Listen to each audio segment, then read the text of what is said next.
Ya, Assalamualaikum warahmatullahi wabarakatuh. Selamat siang ya. Hari ini kita akan mencoba untuk melihat kembali tentang atonia uteri, di mana atonia uteri ini kita tahu bahwa dia merupakan perdarahan postpartum yang dikarenakan karena kegagalan tonus ya. Artinya tidak ada tonus, tidak ada kekuatan untuk berkontraksi. Maka kalau kita lihat ini kan namanya atonia uteri. A itu tidak, tonik itu tonus ya, jadi tidak mempunyai tonus ya. Kalau tonusnya lemah maka nggak bisa berkontraksi ya. Sehingga untuk definisi atonia uteri yaitu ketidakmampuan miometrium untuk berkontraksi. Dan kita ingat kembali bahwa miometrium itu merupakan serabut otot yang di antara serabut-serabut otot ini masuk arteri ya. Jadi saling silang antara arteri dengan miometrium ya. Ini berarti arteri ini kan pecah, arteri ini kan robek pada saat pasien lepas. Sehingga ujung arterinya terbuka. Maka kalau kita mau arteri tidak lagi mengeluarkan darah, ini harus dipres, harus dikompresi. Siapa yang mempresi adalah miometrium. Sehingga kita perlu kontraksi yang kuat dari miometrium supaya dia bisa menekan, bisa menjepit, bisa mengompresi arteri sehingga tidak terjadi perdarahan ya. Ya, kondisi kalau kita tidak mengalami banyak perdarahan berarti jumlah darah kita ini seimbang ya. Kondisi seimbang kita sebut dengan homeostasis ya. Homeostasis adalah kondisi yang seimbang ya. Sebelum masuk ke materi ya, kita lihat ini gambar yang di sebelah kiri ini kita lihat ini merupakan jenis-jenis perdarahan postpartum ya. Yang pertama atonia uteri. Atonia uteri ini permasalahan pada miometrium, tidak bisa berkontraksi ya. Kemudian temannya atonia uteri, tapi masih dalam tahap yang lebih ringan, yaitu subinvolusio uteri. Kalau atonia uteri tidak ada kontraksi, tidak ada tonus sama sekali. Kalau subinvolusio ada kontraksi, tapi mungkin sudah melemah. Kemudian penurunan TFU-nya lambat, lebih lambat dari yang seharusnya ya. Kemudian kita ada retain placenta, retensio placenta, atau retensio sisa placenta juga bisa.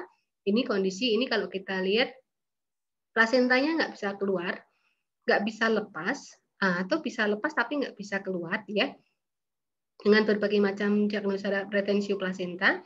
Ini kita sebut ini berarti perdarahannya karena tisu ya, jadi jaringannya tertinggal di dalam ya.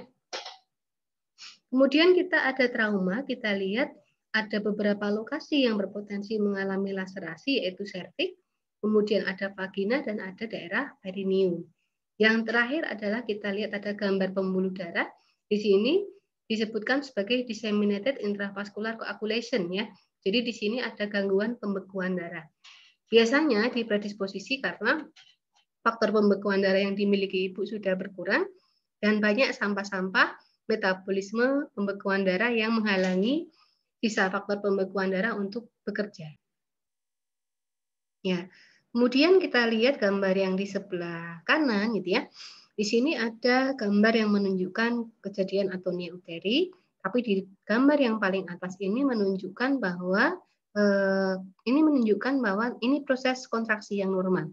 Jadi kalau kita lihat, kalau kontraksinya bagus, tonusnya kuat, uterusnya berbentuk bulat ya. Kalau kita raba juga dia keras ya, seperti kelapa ya. Namun pada kondisi atonia uteri tidak ada tonus ya, ini sangat lembek sekali kondisinya, tidak bisa berkontraksi. Kalau miometrium tidak bisa berkontraksi maka tidak bisa menjepit arteri gitu ya. Sehingga kita lihat arterinya mengeluarkan darah gitu ya, banyak darah mengalir terus ya. Ya, perdarahannya sangat cepat ya, 1 menit bisa 500 cc ya. Kemudian kita lihat, ini kenapa darahnya menggenang di sini?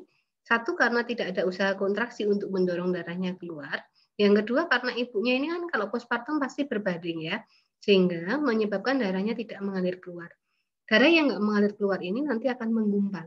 Maka ciri khas pada pasien atonia uteri, kalau kita lihat dia perdarahannya berwarna merah kehitaman dan bergumpal. Ya. Darah yang menggumpal di dalam ini kita sebut dengan stall cell ya. Nah, adanya stall cell di dalam ini semakin akan melemahkan kontraksi otot uterus ya. Kemudian kalau ada stall cell di dalam ini juga akan menyebabkan menjadi media perkembangbiakan bakteri sehingga sangat rawan mengalami infeksi ya. Kemudian gambar yang di bawah ini menunjukkan proses kompresi ya. Kalau kita lihat tangan kiri penolong ini ada di fundus ya, memegang korpus dan fundus, kemudian tangan kanannya mengepal, ini harusnya ibu jarinya di dalam, dia masuk ke dalam masuk ke dalam vagina ya, sampai menekan serviks. Nah, ini karena dia kompresinya menggunakan dua tangan, tangan kiri dan kanan, maka tindakan ini kita sebut dengan kompresi bimanual. Ya. Dan karena ada satu tangan yang masuk ke dalam rongga vagina sampai dengan serviks, maka kita katakan kompresi bimanual internal. Ada satu lagi kompresi bimanual ya, di mana tangan kanannya tidak masuk ke vagina sampai serviks, tapi dia ada di luar, di abdomen luar, di suprasimfisis. Ini kita sebut dengan kompresi bimanual eksternal.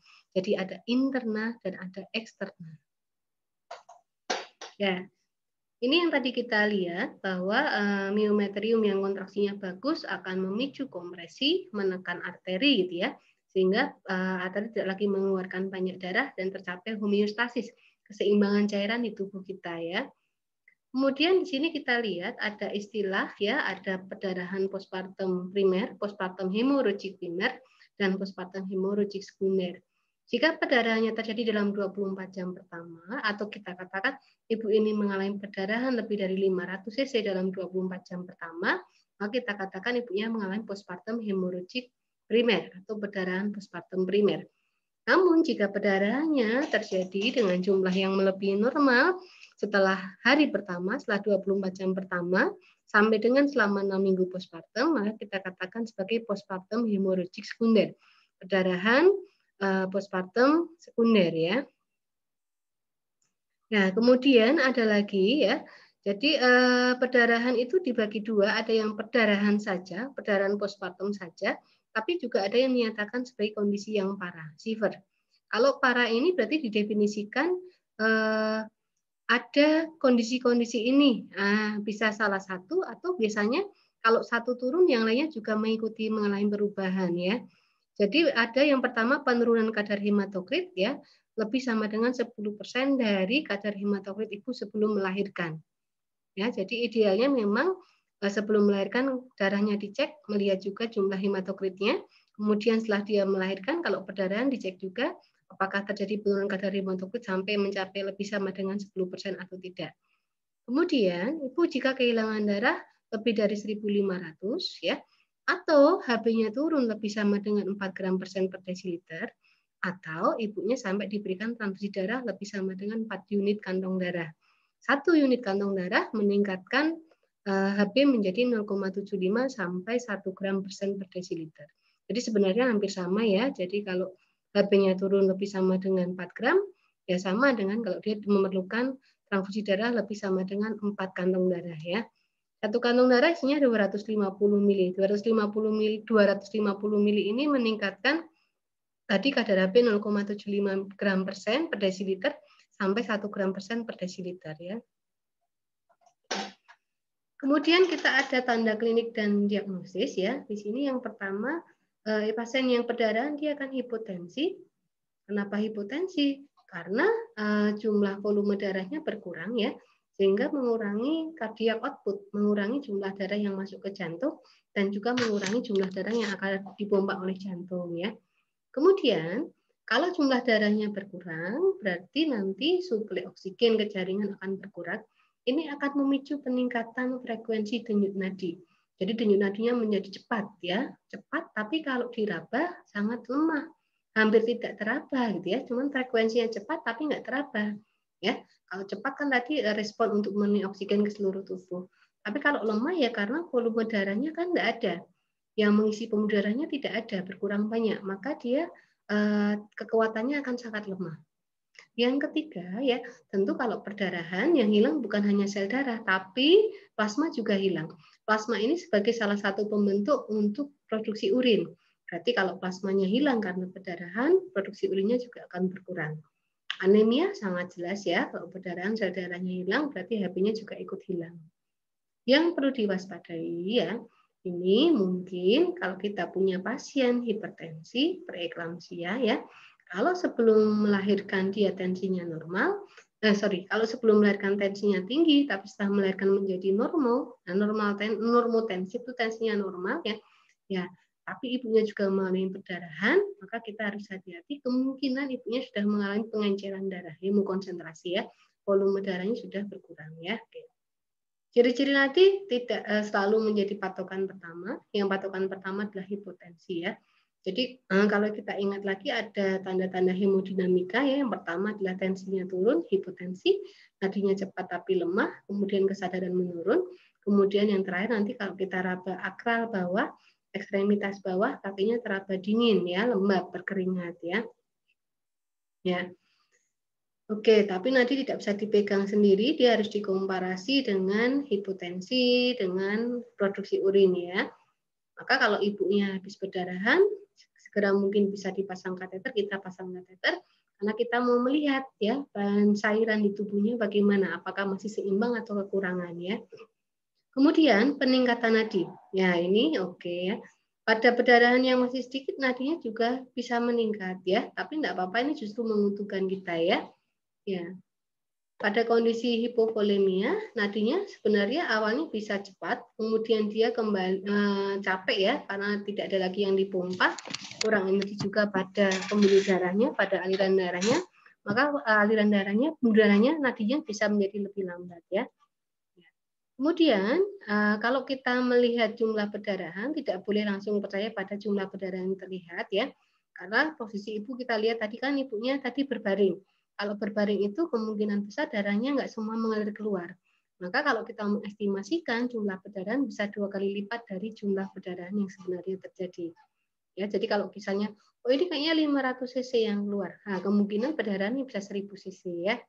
Jumlah perdarahan ini penting untuk kita lihat karena nanti akan disesuaikan dengan jumlah cairan yang harus diinfuskan, cairan rehidrasinya ya. Jumlah cairan rehidrasi untuk perdarahan jumlahnya 2-4 kali lipat dari jumlah perdarahan yang kita estimasikan. Ya, jadi kalau kita lihat 500 cc, berarti ibunya minimal mendapatkan 1000 sampai 2000 cc. 2-4 kali lipat dari jumlah perdarahan yang terjadi ya. Kemudian, bila ibu lemas, pusing, kesadaran menurun, tadi yang kita katakan, tanda-tanda hemodinamika ya, sistoliknya turun lebih dari 10 mm Hg, ini berarti menunjukkan juga ibunya mengalami perdarahan lebih dari 500 mili ya. Ya, kemudian bila ibu sudah mengalami shock hipovolemik, berarti hilang darah sudah 50%. Ya, berarti harus segera direhidrasi. Yang paling utama rehidrasi, cairan diguntur ya, digoyor ya, kemudian diberikan oksigenasi ya. Ya. Kemudian pada saat kita mempunyai sumber daya yang cukup, misalnya kita membantu pasang infus, menghentikan perdarahan, dan ada orang lab yang bisa segera datang, maka sebaiknya segera dicek HB ya, karena yang sebenarnya paling menggambarkan jumlah sel darah ibunya yang tersisa adalah HB-nya itu ya. Tapi melihat dulu ya, HB itu perlu waktu, perlu persiapan. Kalau kita orangnya terbatas, maka tangani kondisi ibu dulu, HB-nya nanti ya. Kemudian ya, hati-hati tidak boleh terpaku pada hanya TTP dan jumlah perdarahan. HB-nya harus tetap dilakukan. Walaupun perdarahan sudah tertangani, HB tetap harus segera dilakukan ya. Karena HB kalau di bawah 8 gram per sen, dia harus mendapatkan infus ya. Di bawah 8 berarti masuk anemia berat ya. Kemudian terkait tadi dengan jumlah perdarahan ya, kita harus bisa mengestimasikan jumlah perdarahannya ya.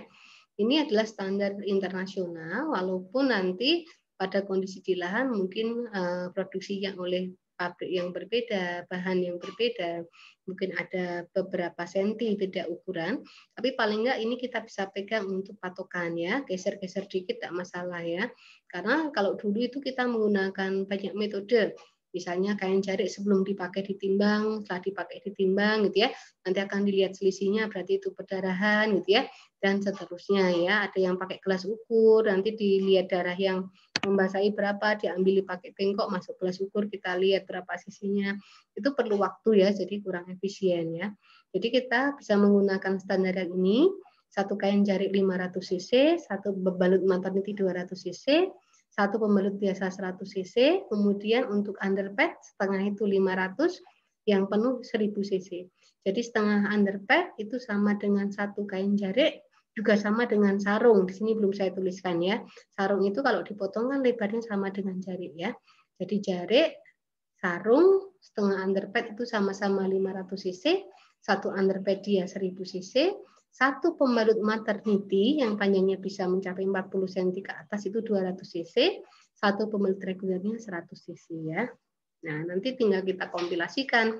Misalnya ibu perdarahannya 1 underpad penuh, 1 kain jarik, dan 2 maternity, berarti kalau 1 underpad penuh 1000 cc, 1 kain jarik 500 cc, 2 maternity berarti 2 kali 200, 400 cc. Berarti jumlah perdarahan ibu saat ini adalah 1900 cc ya.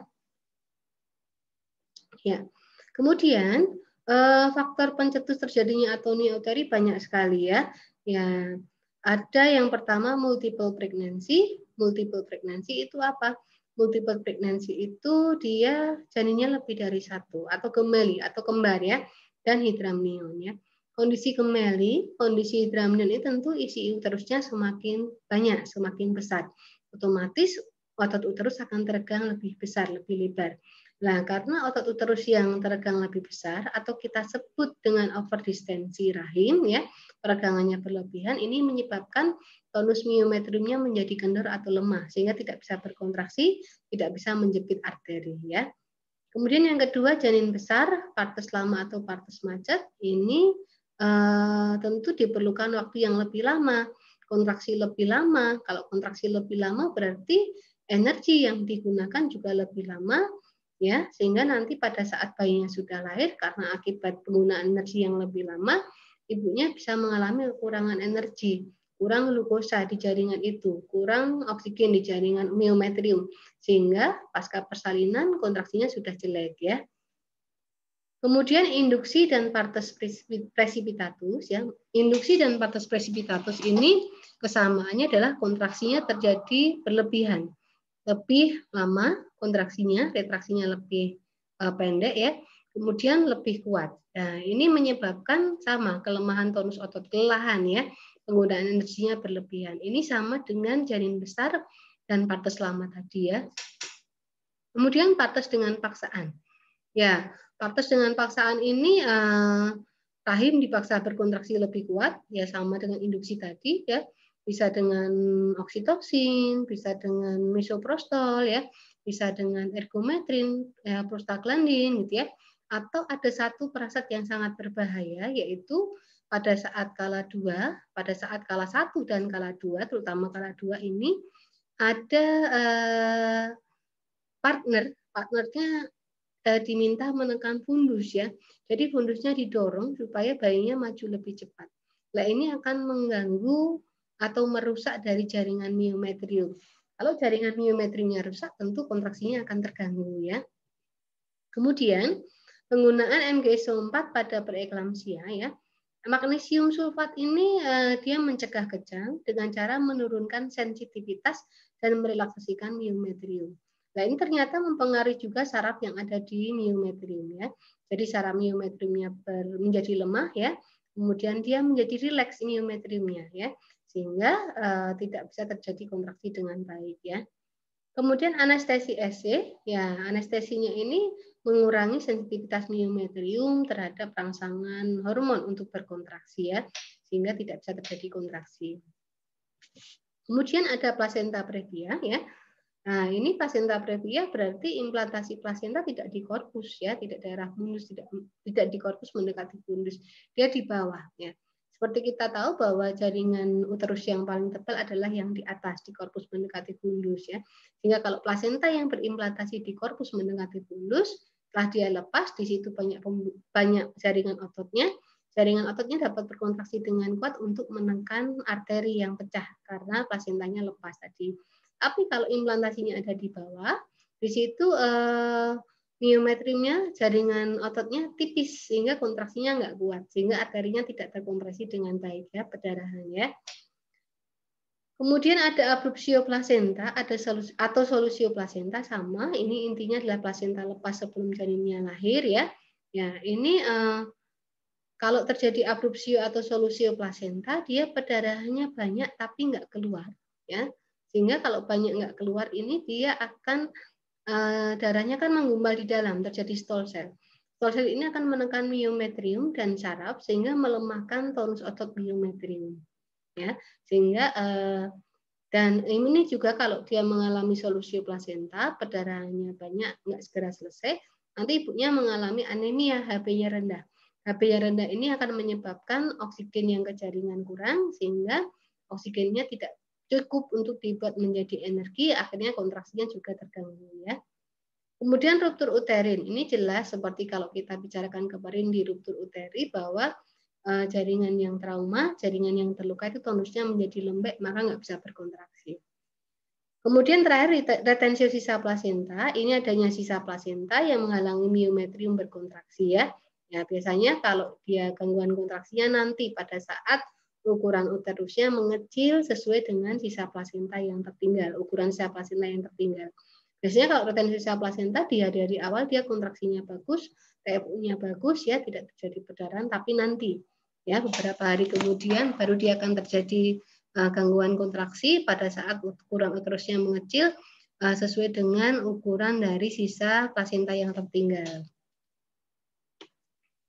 Ya, cara kita mendiagnosis atonia uteri seperti langkah APN ini kalau plasentanya lahir kan Bu Bidan melakukan masase 15 detik 15 kali memutar searah jarum jam ya. Ini kalau setelah kita masase ternyata tidak muncul kontraksi maka kita katakan atonia uteri. Kenapa kita perlu masase? Karena memang secara fisiologis setelah plasentanya lahir, otot uterus itu akan berhenti berkontraksi dan dia memerlukan bantuan untuk memulai kontraksi yang baru. Tapi kalau kita berikan masase, ternyata tidak bisa berkontraksi, maka sudah jelas diagnosanya adalah atonia uteri ya. Ya, seperti yang kita bahas tadi bahwa warna darahnya biasanya hitam dengan adanya gumpalan karena darahnya kan tidak mengalir dengan lancar, sudah ada peningkatan viskositas, sudah ada proses koagulasi ya, penggumpalan ya. Dan yang menjadi bahaya dari atonia uteri termasuk salah satu perdarahan yang paling membahayakan ibu ya, karena perdarahan dalam 1 menit mencapai 350 sampai 500 cc. Jauh lebih cepat dari kita menghabiskan air mineral ya. Nanti kalau dalam kasus atonia uteri atau kasus perdarahan yang lain, kita mendapatkan ibu ada tensinya turun, nadinya cepat dan lemah, kemudian ibu gelisah karena kurang oksigen ya, dan iritabilitas menjadi sensitif terhadap cahaya gitu ya, maka ibunya ini kita katakan dia pre-shock. Ya, maka langkahnya segera rehidrasi, berikan cairan dengan kecepatan sangat cepat ya, 1000 cc dalam 20 sampai 30 menit, berikan oksigen bisa sampai 8 sampai 10 liter per menit ya untuk mencegah shock, untuk memastikan bahwa seluruh sel di tubuhnya masih mendapatkan suplai oksigen yang cukup ya. Nah, ini anatomi yang tadi kita lihat ya, bahwa ini kita lihat nih arteri-arteri ini tertanam di antara serabut otot ya. Maka kalau kita mau dia berhenti mengeluarkan darah, maka serabut ototnya, miometriumnya harus berkontraksi untuk menjepit, untuk mengkompresi sehingga ujung pembuluh darahnya tidak lagi mengeluarkan darah ya. Kemudian kita lihat di sini kalau di dalam gambaran ya, ini kalau kita lihat kondisi ini adalah kondisi otot yang rileks ya, dia panjang, dia lemas, dia dilatasi ya, pembuluh darahnya terbuka ya. Kalau ini berkontraksi dengan baik ya, dia mengecil, menyempit ya, kemudian pembuluh darahnya juga tertekan ya. Ini adalah kondisi kontraksi yang bagus. Kalau ini kondisi atonia uteri ya.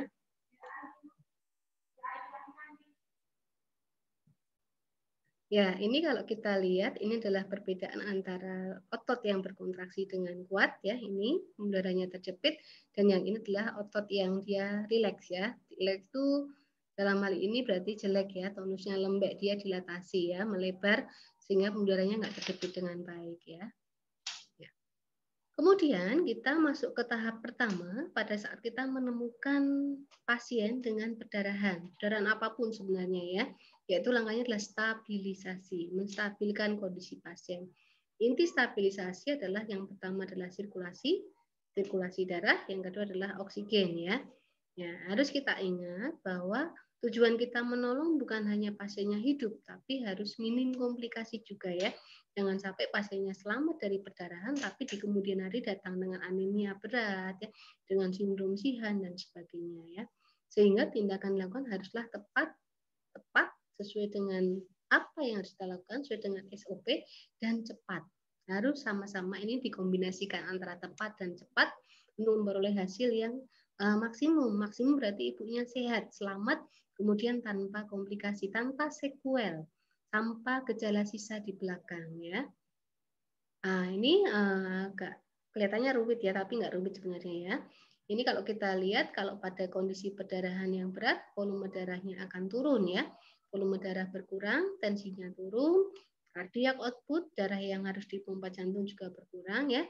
Kemudian kita juga mendapatkan tadi nadinya cepat, tapi dia kalau terapannya lemah ya. Ini menunjukkan suplai darah ke seluruh tubuh akan berkurang. Kemudian pada saat kondisi perdarahan yang berat, tentu jumlah aliran darah yang masuk ke otak juga berkurang. Dalam darah itu ada oksigen, nah maka otaknya mengalami hipoksia ya. Pasien akan mengalami penurunan kesadaran ya, kemudian mengalami iskemik hipotalamus ya. Jadi kalau salah satu komplikasi dari perdarahan hebat banyak lama itu adalah terjadinya sindrom Sheehan. Sindrom Sheehan adalah kondisi di mana hipotalamusnya iskemik, kekurangan oksigen ya. Nah, kali ini hipotalamus ini kalau kita ingat bahwa dia sebagai gland master ya.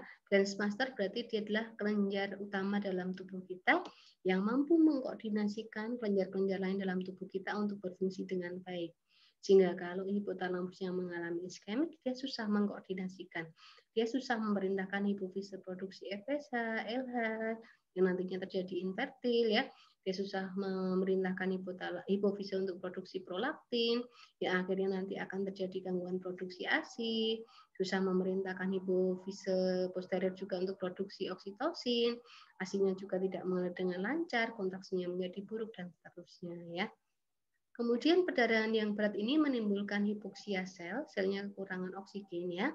Sehingga kalau oksigennya ini kurang, maka tentu kita ingat bahwa oksigen adalah bahan untuk metabolisme sel, bahan bentuk energi. Kalau dia kekurangan oksigen pada tingkat sel, tidak bisa terjadi metabolisme sel ya, energinya tidak terbentuk ya, maka kekuatan dari sel ini juga akan berkurang. Nah, sel ini kan pembentuk jaringan. Jadi kalau selnya melemah, maka jaringannya juga akan melemah ya. Kemudian dia kondisi organ ini akan mengalami gangguan fungsi ya. Kemudian terjadi shock ya. Oke, kemudian kalau terjadi perdarahan hebat ini juga mengurangi suplai darah yang ke tonus otot ya. Tonus otot manapun ya. Kalau nadi berarti kita bicara denyut nadinya akan melemah ya. Kemudian kalau kita bicara uterus maka terjadi gangguan kontraksi ya.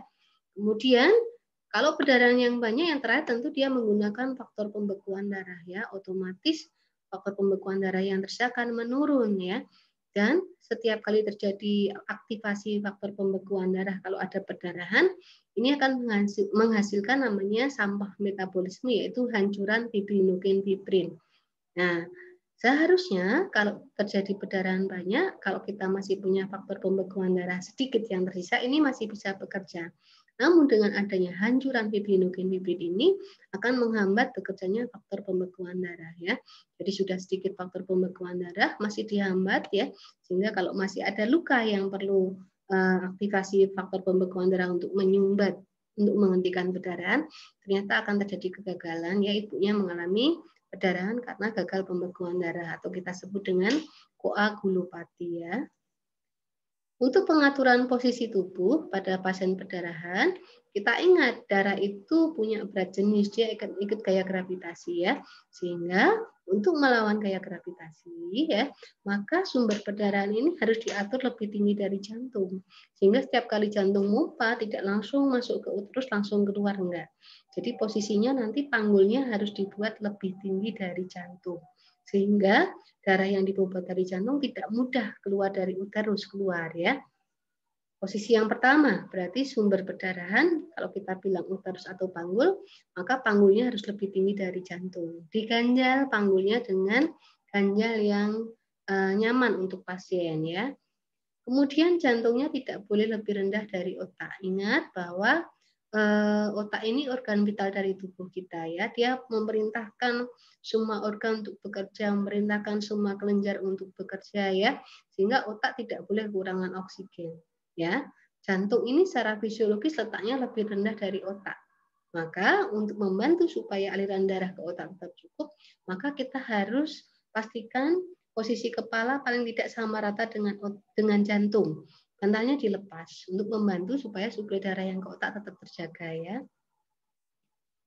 Kemudian pengaturan oksigenasi, ya prinsipnya kita harus mencegah hipoksia, memastikan dia tetap mendapatkan oksigen yang cukup ya. Nah, pada kondisi yang normal, artinya ibu belum mengalami perdarahan, tapi dia punya faktor predisposisi ya. Ini kita bisa bantu 2-4 liter per menit ya. Kemudian kalau dia mengalami perdarahan, tapi hasil kita periksa tensi, nadi, ya, kesadaran, akal ekstremitas bawahnya juga masih bagus, kita bisa beri pencegahan aja 4-6 liter per menit, pencegahan untuk shock ya. Kalau sudah mengalami shock ringan, kita berikan 6-8 liter per menit. Dan yang terakhir, kalau shocknya sudah berat, bisa memberikan 10, bahkan bisa sampai 15 liter per menit ya. Nah, ini kita lihat penghitungan cairan rehidrasi. Kita bisa cocokkan, kalau tensinya sekian, kira-kira nadinya sekian ya. Kalau akal bawahnya masih hangat, maka kira-kira dia kehilangan darahnya kurang dari 10% ya, atau kurang dari 600 mili ya. Ini boleh nggak diinfus ya. Ya, tapi kalau kita ragu dengan hasil pemeriksaan kita, ini bisa diberikan infus 2-4 kali lipat dari jumlah perdarahan yang terjadi ya. Dan seterusnya. Ini membantu kita ya. Jadi mengestimasikan sistol sekian, nadi sekian. Kalau akalnya seperti ini, kira-kira jumlah perdarahannya sekian ya. Kemudian persennya sekian ya, jumlah perdarahan dalam mili sekian, jumlah cairan yang harus diberikan berapa ya. Harus kita pegang selalu prinsip bahwa perdarahan ini selalu menyebabkan berkurangnya volume darah ya. Stabilisasi harus dilakukan secara cepat dan tepat ya. Oke. Nah, ini ada langkah-langkah penata laksanaan atonia uteri ya, cukup banyak, tapi insya Allah sih enggak tidak akan lupa karena satu langkah ke langkah berikutnya itu merupakan prasyarat ya. Jadi sebelum langkah ini harus lakukan ini sehingga insya Allah enggak lupa ya. Yang pertama lakukan vulva hygiene ya, pastikan kandung kemihnya kosong. Jika kandung kemihnya penuh, pasang kateter ya. Kemudian kita ambil kasa, kita bersihkan bekuan darah di vagina. Karena khawatir nanti pada saat kita masuk untuk kompresi bimanual interna, bekuan darah yang di vagina ini bisa terdorong masuk ke dalam uterus, justru menjadi stall cell yang akan menghambat kontraksi ya. Jadi sebelum kita KBI, bekuan darah di vaginanya harus dikeluarkan dulu ya. Kemudian lakukan KBI dengan cara tangan kanan masuk secara obstetrik, seperti ini obstetrik ya. Ujung jari kita temukan ya. Tangan kiri melakukan penekanan ringan pada fundus ya. Kirinya di atas barengan pada fundus ya untuk membantu mengeluarkan bekuan darah selaput darah ya. Kita kompresi seperti tadi di gambar ya sampai menyentuh serviks, kita tekan selama 5 menit ya. Dalam 1-2 menit pertama kita observasi ya. Jika berhasil pertahankan sampai 5 menit kemudian ditambah 2 menit. Namun jika selama observasi 1-2 menit pertama tidak ada kontraksi, maka lakukan inform konsen kepada keluarga untuk persiapan merujuk. Mohon maaf Bapak, ini sepertinya belum ada tanda perbaikan kontraksi. Mungkin nanti kita diperlukan untuk merujuk. Silakan diskusi dengan keluarga untuk persiapan rujukannya. Ya, jadi dalam 1-2 menit kita kompresi belum ada perbaikan, maka IC dulu. Ya, IC dulu. Kalau seandainya nanti diperlukan merujuk, pada saatnya keluarga sudah tepat, sudah cepat ya, sudah oke, sudah deal sehingga tidak membuang-buang waktu lagi ya. Setelah kompresi 5 menit, seperti yang di awal tadi, kita evaluasi ya. Jika tidak ada kontraksi, maka segera dibantu dengan uterotonika, ya, dengan ergometrin 0,2 mg. Kalau ibunya nggak punya hipertensi, ya. Tapi kalau ibunya punya hipertensi dan tidak punya asma, kita berikan misoprostol 600 sampai 1000 mikrogram. Untuk misoprostol ini, kalau ergometrin ini bentuknya CC ya, cair ya. Kalau misoprostol ini bentuknya adalah tablet ya, satu tabletnya 200 mikrogram. Sehingga kalau dosisnya diminta 600 sampai 1000 mikrogram, maka 3 sampai 5 tablet ya. Nah, ergometrin ini nama lainnya metil ergometrin, meterkin atau ergometrin ya. Kalau misoprostol nama lainnya dia sitotek atau gastrol. Jadi enggak masalah nanti dilihat dulu di lahan, mungkin nggak pakai nama misoprostol tapi gastrol sama aja ya. Ya. Pada saat kita KBI, kita lihat dulu, karena kalau 5 menit tidak ada kontraksi kan perlu uterotonika ya. Jika ada nakes yang lain, kita tetap KBI, teman kita diminta memberikan uterotonika, ergometrin atau misoprostol ya. Kemudian diminta juga untuk memasang infus oksitosin, satu pelapot 500 cc kita kasih oksitosin 20 international unit 2 ampul ya, 2 cc ya ke dalam 1000 mili. Nah, berarti kalau 520 international unit 2 ampul, berarti kalau 1000 mili kita berikan 40 international unit atau 4 ampul ya. Ini kita habiskan dalam waktu 20 sampai 30 menit ya. Kita pasang infusnya dengan ukuran jarum yang terbesar yaitu 14 sampai 16. Kemudian transfusi setnya pakai transfusi set, jangan infus set supaya netesnya lebih cepat ya. Tapi kalau tidak ada nakes yang lain, maka kita bisa mengajari dan memastikan keluarga bisa KBE dulu ya. Jadi tangan kanan penolong tetap di dalam, kiri tetap di korpus, tapi sambil ngomong kita memposisikan tangan keluarga untuk KBE ya. Ya, nanti kalau keluarganya sudah KBE-nya sudah bagus, kita mengeluarkan tangan kanan, kita menyuntikkan uterotonika dan pasang infus oksitosin drip ya. Kita evaluasi. Kalau ternyata ada kontraksi bagus, perawatan kala 4, tapi kalau menunjukkan perdarahan parah yang tadi ada 4 tanda, di atas 1.500, hematokritnya turunnya sangat banyak, HB-nya turunnya lebih sama dengan 4 gram per sen, tetap dirujuk ya. Bila tidak ada kontraksi dari KPI, KPE, uterotonika, oksitosin drip ya, maka diulangi lagi KPI selama sampai 1 sampai 2 menit ya. Kalau bagus, pertahankan lagi tambah 2 menit ya. Kemudian kita monitor. Tapi kalau ternyata tidak ada kontraksi, maka ibunya sudah harus dirujuk. Dirujuk ini paling bagus dengan pemasangan kondom kateter ya. Karena KPI ini kalau kita rujuk 30 menit nggak kuat, tekanannya nggak stabil ya. Jadi kadang pembedarannya tertekan, kadang enggak ya, menyebabkan perdarahan. Kalau pakai kondom kateter itu cukup mudah, kita kateter, dimasukkan ke dalam kondom, kita isi dengan NaCl, nanti kondomnya ini akan membesar, meregang ya. Nah, ini masuk ke uterus ya, membesar meregang sesuai dengan besarnya uterus karena terisi NaCl. Nanti kalau terisi NaCl penuh, rahimnya terisi NaCl penuh, maka seluruh permukaan bekas implantasi plasenta ini akan tertutup dengan rapat sehingga perdarahannya akan stop ya. Ya, kita rujuk dengan kondom kateter ya. Kemudian cairan harus masuk ya, cairan harus masuk. Tadi kalau 1000 cc pertama dalam 20 sampai 30 menit, dilanjut dengan 500 cc per jam ya sampai 3 pelapot ya. Ya, kemudian lanjutkan 125 cc per jam. Pelapot jaga 5 ini 125 cc per jam kosongan. Tapi pelapot 1 sampai 4 selalu pakai oksitosin ya.